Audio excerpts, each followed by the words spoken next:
No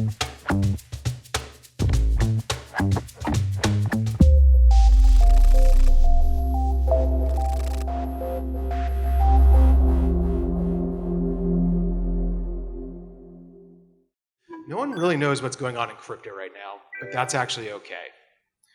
On one hand, in the US, we have a crypto-friendly president, a crypto-friendly Senate, crypto-friendly House, discussions about a federal strategic Bitcoin reserve, softening crypto policies abroad, Hong Kong, China, Japan. Yet Bitcoin's still down 10% year to date. Solana is experiencing massive adoption growth. Ethereum's Pectra upgrade is set to make staking easier and less risky for institutions. Sol's down 33% year to date, ETH is down 43%. At the same time, we're seeing new networks launch. Barachain, Ondo. You can now even stake your Bitcoin on Babylon. Inside Figment, we're working with over 700 unique institutional customers to secure blockchain networks. So there's a ton of noise and a ton of chop in this narrative. And it's a reminder that during times like these, it's best not to get bogged down by market swings. Some of the most innovative developments I've seen during my time in crypto are happening right now, and Figment has a front row seat. We are uniquely positioned at the center of this industry, helping institutions navigate these shifting dynamics while ensuring they can participate securely and efficiently in the digital asset ecosystem. And as the landscape evolves, we're providing the infrastructure and expertise needed to support this next wave of innovation, regardless of the chop. And with that, I am thrilled to hand it over to Figment's head of protocols and one of the gigabrains I'm very lucky enough to work with every single day, Drake Breeding, who's here to talk about digital gold and fast finance, Bitcoin, Solana, and the next wave of innovation.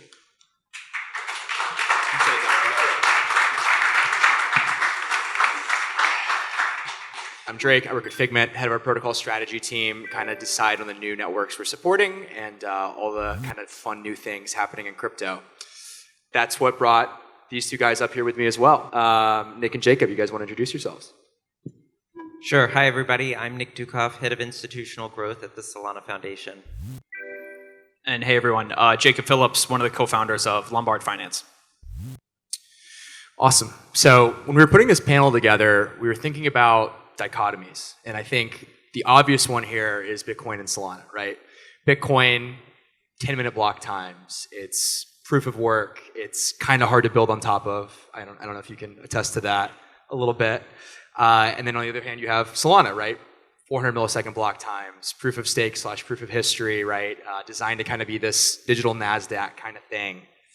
There's actually a lot more kind of happening between these two sides of the barbell than you might realize. And so, we're thinking about, okay, do we call this the tortoise and the hare? Do we call this, fast and slow thinking, whatever, right?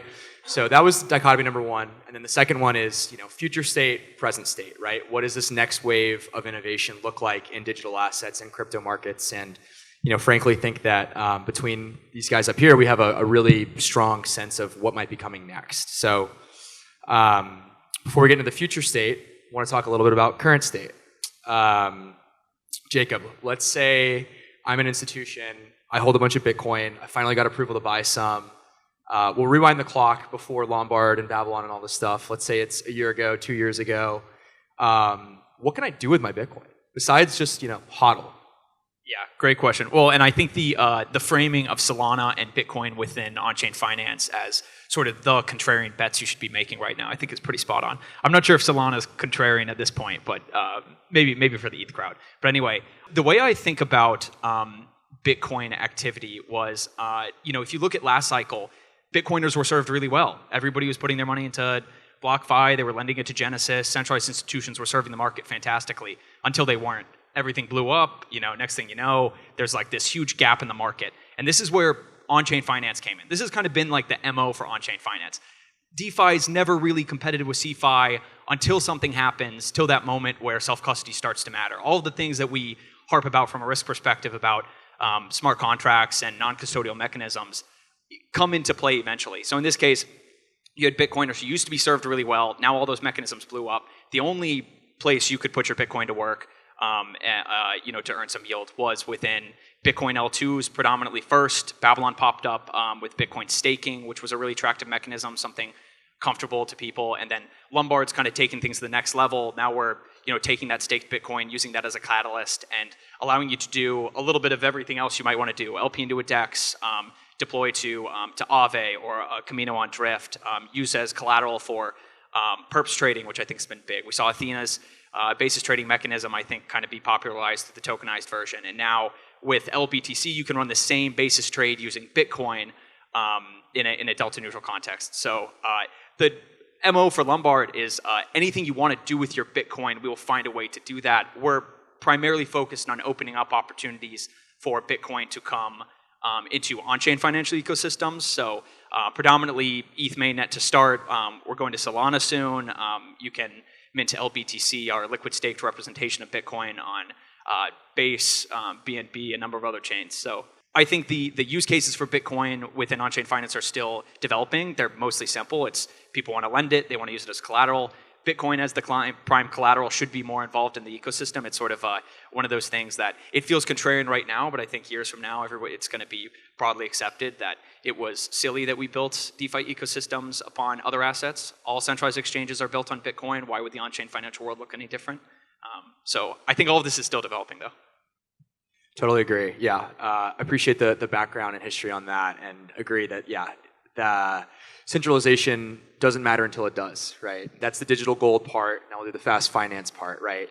Solana obviously launched with a lot more kind of use cases out of the box, but how are most folks that are buying Solana, for their treasury? Hopefully they're staking with Figment, obviously, but other than staking, like what do people do with their Solana today? I mean, you can do anything with Solana, right? And I would say there's all sorts of use cases. There's a ton of digital assets natively on the chain. You've got dozens of protocols that have their own native governance tokens that are very widely traded. You got Jupiter, Jito, Pyth, Drift, and so forth and so on. You, of course, have a number of DeFi protocols, Camino, Drift, MarginFi, et cetera, on the borrow-lend side. You've got virtually anything you can do on any blockchain. Of course, you can do it on Solana too. And I'm really excited about bringing more Bitcoin to Solana to use as a collateral asset. I'd like to see, all assets on Solana. I think that's what our vision is to become the financial everything store at Nasdaq speed. And we've got, really high quality institutional grade assets coming to Solana too. We've got Christine from Apollo in the front row there. Private credit fund, Cred, through Securitize is available on Solana and soon will be used as collateral in DeFi. And I think, a smart, sensible investor would want diversity in their collateral because otherwise you have a risk of everything going the same direction at the same time and getting margin called, right?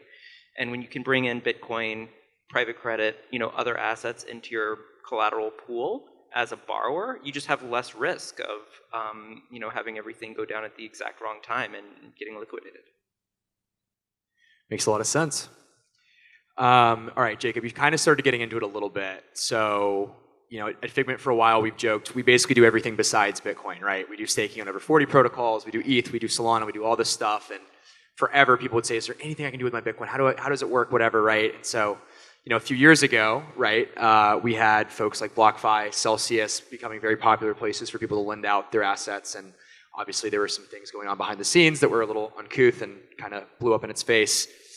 This thing called Babylon's launching, this thing called Lombard's launching. I feel like now when we start talking about Bitcoin staking, the next thing we get is like, okay, well, how does this work? Like, who's am I giving up custody? Like, are there trust assumptions? What's the kind of just like high level behind Bitcoin staking? Yeah. Starters. Okay, so I'll try my best to describe it, and then I'll send some docs to Drake and let him pass it around to all the rest of you so you can read up in your own time. But the magic behind Babylon was that this was one, when we think of Bitcoin DeFi, we primarily think of expressivity layers built on top. So we think Bitcoin L2s, or we think Bitcoin wrappers that basically create like a security primitive around the Bitcoin and allow it to move into some other environment, into a centralized exchange, into Solana, into somewhere else. Babylon was one of the first Bitcoin mechanisms, Bitcoin native DeFi mechanism, which meant that Babylon basically used some fancy cryptography. There's within Bitcoin script, there's a very limited set of things you can do. You can add and subtract, you can use some locking mechanisms, and you can add in a little payoff function. And Babylon combined all of this together and created a way for users to stake their Bitcoin, use that to secure alternative consensus mechanisms, in this case, proof of stake chains, primarily within the Cosmos ecosystem, but also ETH-L2s, and they're building adapters for other mechanisms. You sort of delegate your Bitcoin to a finality provider. The finality provider is then performing consensus, like operating consensus for another protocol, and then according to how they behave, and the key piece here is that there's a built-in slashing mechanism to the protocol. So you can stake your Bitcoin, use it to secure another protocol, and have it slashed if you misbehave. All built directly on Bitcoin L1, fully non-custodial.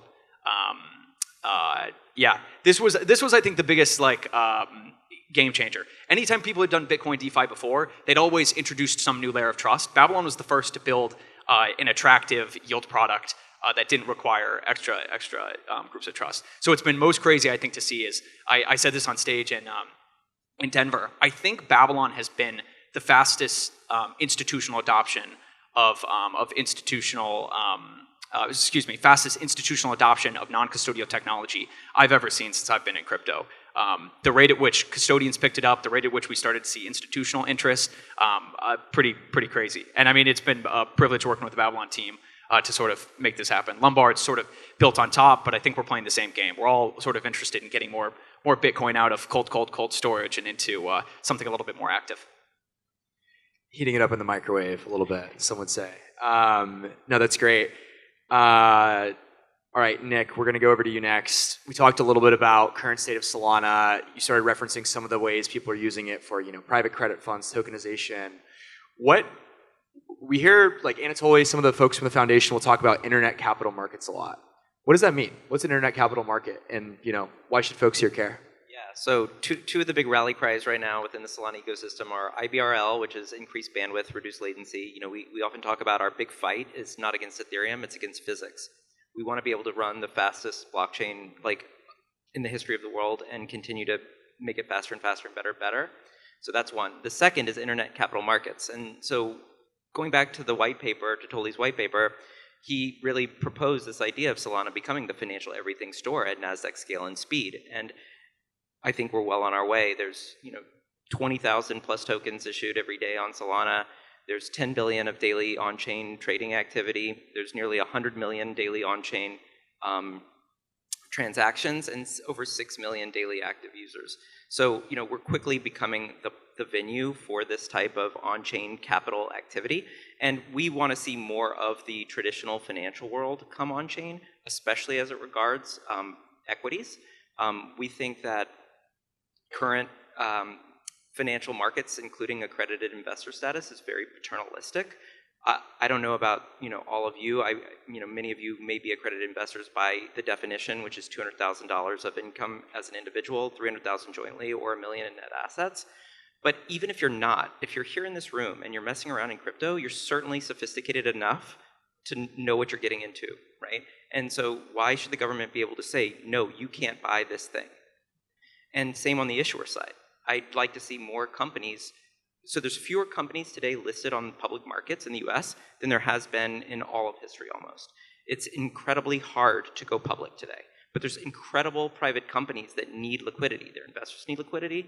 They may need to do primary offerings, and we want to see those move onto the blockchain, and we want to see those move onto Solana. Can I follow up on this maybe? Because Please. Internet capital markets, I think, is an idea that crypto has been pitching for so long. Same with DeFi. Crypto is really good about making up narratives and then letting them actually happen about 10 years later. In this case, I've only very recently feel like I fully understood exactly what is happening with everything in DeFi in and around these capital markets, in a sense that in the Bitcoin space, if you want to build a Bitcoin company right now, you basically have to build a custodian or a bank. You kind of have to become Coinbase. And because of that, nobody builds Bitcoin businesses. If you want to build in the Ethereum or the Solana ecosystem, your cost of spinning up some fintech application is next to zero. This is pretty wild, and I think we are only beginning to see what the ripple effects of that are. I think one of the big innovations, certainly within the Solana ecosystem, to make it even easier, so we talk a lot about founders, applications, tokens. We think those are the three primary ingredients for the success of internet capital markets. And we have recently, it was January last year, so just a little over a year ago, created a new token program on Solana. The prior token program was called Token Keg. The new token program, Token 22, is known as Token Extensions. And this has very parsimonious permissioning at the token level. So now, you can just issue a token that behaves as it should in a regulated manner and conforms to all the necessary securities and other regulations, with a couple clicks. You can do it. There's now even UIs for it. You don't even need to be a software developer. And to code against token extensions, you can also write in TypeScript. You don't even need to know Rust. So we're trying to make it easier and easier and easier, abstract the complexity away to make people able to easily issue these compliant tokens on the permissionless public network. The tokenization movement is a great one. It's almost like a simplification of everything that we've been pitching in DeFi for many, many years. When I was at Polychain from beginning of 2020 to 2022, like peak of DeFi summer, and at that time, everybody thought composability was stacking 10 different DeFi protocols on top with like these weird integrations, super custom logic. And now we've basically realized that the instantiation of everything we were trying to do was mint to token with certain permissions on chain. Yeah, no, agree with all this, and I think I'll date myself a bit here, but prior to crypto world, worked in electronic equities trading for a while, and I know when you buy a stock on your phone, it feels very easy. I can assure you there are layers and layers and layers of complexity that go into that. There are tens of thousands of middle office employees, back office employees, software engineers, clearing houses, prime brokers, yada, yada, yada, fixed protocol. Anyways, I think that the cost of capital, the reduction in just being able to issue stable coins, getting treasuries, stocks, etc. I think with regulatory clarity coming, and in some ways already kind of here, I think a lot of people are going to wake up and realize this is kind of inevitable, right? What's the clarity? The president issued a meme coin. Yeah, meme coin's good. Amen. As a Solana validator, I agree. I can co-sign that. We're about at time here. I'm going to throw one final question out here. You guys, anybody in the audience, astute observers might notice that we have someone building in Bitcoin, we have somebody building in Solana, there's nobody from Ethereum up here. Say one nice thing about Ethereum. Well, I mean, I can say a lot of nice things about Ethereum. I mean, first of all, if not for, Satoshi and, Bitcoin white paper, there wouldn't have been Ethereum. If not for Ethereum, there wouldn't have been, Solana. And everything else that's here is, a result of, those prior arts. And so we owe a great deal of gratitude to everyone that came before us and paved the way. And we're excited to continue to build on that and make something that's even better. I don't have anything bad to say about Ethereum, I think. Part of the reason I think that Lombard has had the success that we've had is because we were Ethereum DeFi guys who, or Ethereum, or maybe Solana DeFi guys who came to Bitcoin DeFi with that sort of framing. Everybody else is trying to build these isolated Bitcoin environments where you can only do Bitcoin stuff and it's optimized for Bitcoin maxis. That's not what people want. People want to use their Bitcoin in Aave and Drift and Jupiter and MakerDAO and Uniswap, all these we built all of these battle tested DeFi mechanisms. Why would we rebuild an entire chain full of forks just to get everybody to use it? So I think Ethereum DeFi sort of kicked things off. I think Solana is taking to the next level, which is part of the reason that Lombard's excited to be focused on Solana here soon. And I think our goal from the beginning has always been we want to be the bridge to take Bitcoin to wherever users want to use it. And it turns out that building on a platform that's optimized for UX is pretty important for that. So yeah, I like a lot of different chains, I think. Yeah, no, I had to be a bit cheeky at the end, and no, LBTC obviously issued on ETH first and all that. But anyways, guys, thanks so much for coming up. Really appreciate the time. Thank you. Thanks for having us.